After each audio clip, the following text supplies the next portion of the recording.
Olá, irmãos, saúde cada um de vocês com a graça e a paz do nosso Senhor Jesus Cristo, amém? Meu nome é Miriam Anita, estamos aqui para fazermos um devocional baseados no que escreveu o irmão Charles Wilson Chagas de Negreiros. Ele é graduado em História e Letras e ele é de Manaus, Amazonas. Escreveu o texto chamado O que aprender com outro evangelho? E esse texto foi escrito para o Manancial, que é um devocional diário produzido pela União Feminina Missionária Batista do Brasil, que oferece para a gente meditações baseadas na Bíblia, que é a palavra de Deus. Ora, quando nós estudamos a palavra de Deus, não tem como não sermos inspirados, exortados e edificados. Logicamente, isso vai nos engajando cada vez mais com a missão de Deus e nós vamos crescendo espiritualmente. Bom, como vocês sabem, eu não escrevi o texto, foi o irmão Charles Negreiros. Então, o que eu vou fazer? Eu vou ler e contar para os irmãos aquilo que eu entendi.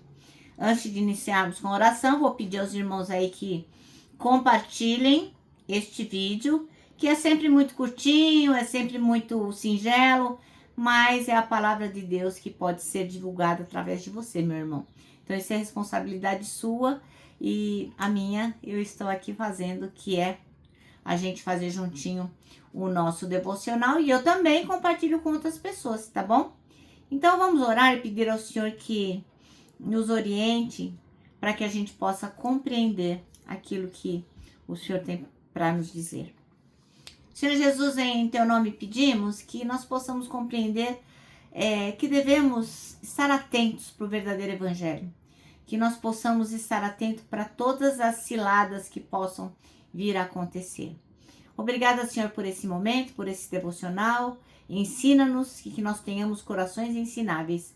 É o que nós te pedimos em teu nome, Jesus. Amém. Bom, irmãos, então pegar aí Gálatas. Nós vamos ler o primeiro capítulo de Gálatas, do versículo 1 até o 9. Então, é o irmão Paulo, o apóstolo Paulo, que vai falar ao pessoal lá, os irmãos da Galácia, né?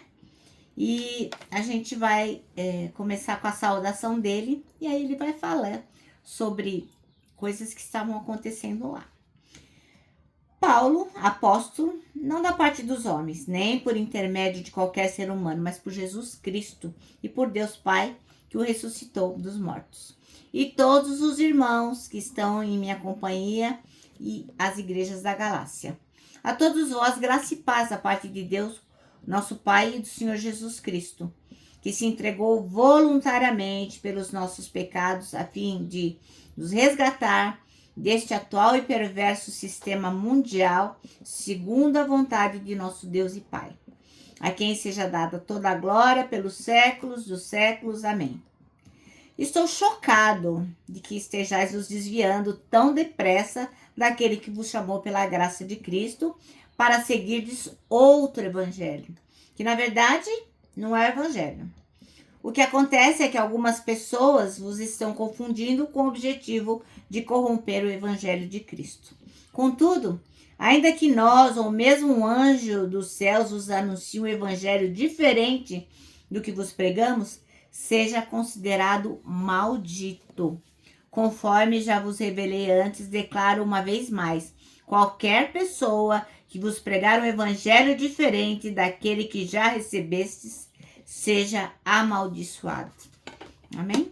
Bom, então o irmão Paulo aqui estava bem bravo, porque o evangelho de Jesus Cristo é coisa séria. Bem, o nosso texto chama-se O que aprender com outro evangelho, e o versículo escolhido é o 6, que diz: estou muito surpreso em ver que vocês estão passando depressa daquele que chamou na graça de Cristo para outro evangelho. Bom, o irmão Paulo estava pasmo, né? Estava pasmo. Ele falou: nossa, eu tô surpreso, tô pasmo. Porque ele diz o quê? Que de repente ele ensinou o que era certo, o que Jesus tinha ensinado, trouxe ensinamentos muito valiosos, e de repente, cadê? Já estavam se desviando. A gente sabe que a gente tem dúvidas, a gente sabe que a gente tem incertezas, e muitas vezes a gente é seduzido, tentado a seguir novidades.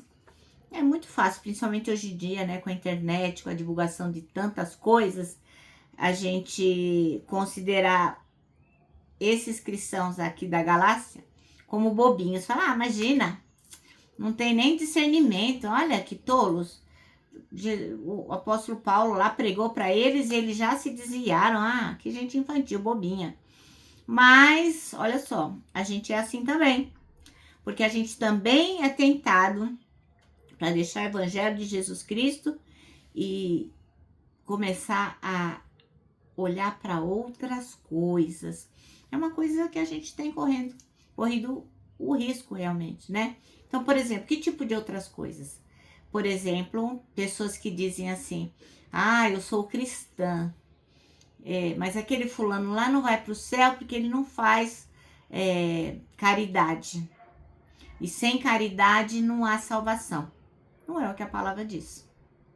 A palavra diz que a gente vai para o céu através de Jesus Cristo. Nós temos nós ganhamos o direito à passagem de ir para o céu na medida que aceitamos Jesus Cristo como Salvador.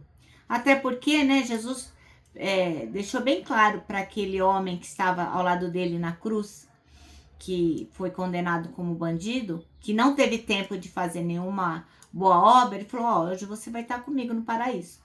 Então, assim, só há salvação em Jesus Cristo. Qualquer outra história que venham contar, não adianta. Tem outros que acreditam assim, que você precisa fazer determinadas regras, seguir determinados dogmas, porque senão você não vai para o céu. E não é o que a palavra diz.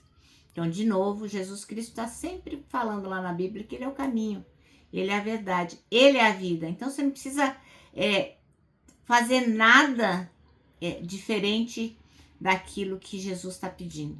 É lógico, né, que um cristão que segue os passos de Jesus fará boas obras, porque é automático, né? Se você é de Jesus, não tem como você não fazer o que é bom.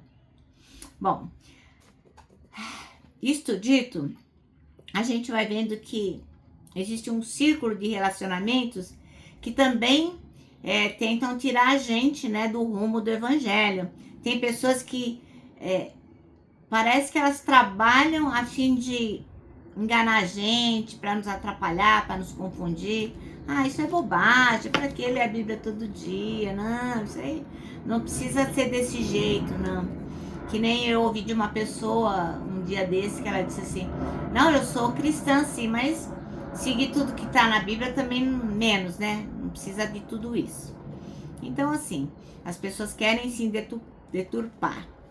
É preciso, então, ter sabedoria para lidar com essas situações. Alguns têm dúvidas, algumas pessoas têm confusões. E lógico, isso acontece mesmo, quem não? Né? Isso é normal.